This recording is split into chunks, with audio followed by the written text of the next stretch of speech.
Kwela gekyk en daar het ek gesien hoe Fernando in die karpark werk en baie geld kollekteer en hy was baie vriendelik met die mense wat hy bedien het daar.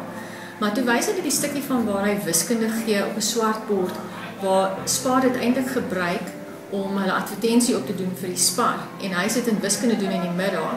En dan sien jy byvoorbeeld waar daar 3 of 4 meisietjies sit en hulle luister na hoe hy wiskundeklas gee.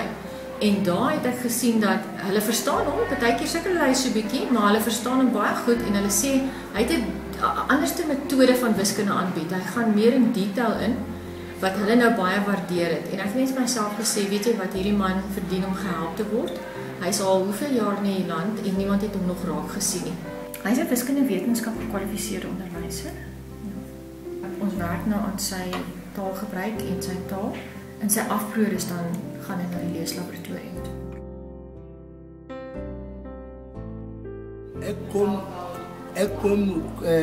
I came here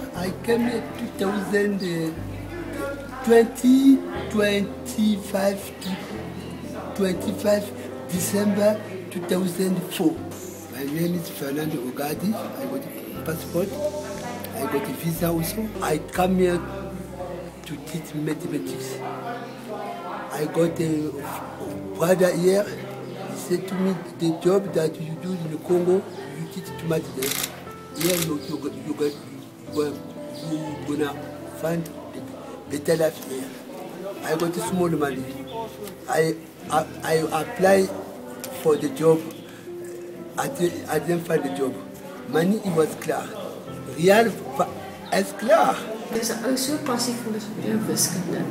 Dat jy bereid is om jou eie land te verlaat en die vreemde te kom sit en wiskunde gee in die middag in 'n karpark. Dit wil gedoen word. Ek myself sê weet jy hierdie ou verdien om gehelp te word. Ek is alleen. Ek het familie Congo. Ek leer wiskunde. Grade 11 en 12. Die man. Grade 11 en 12. X square plus bx plus c equal to 0. That's in the by math like. 3 times 4 equal to 12.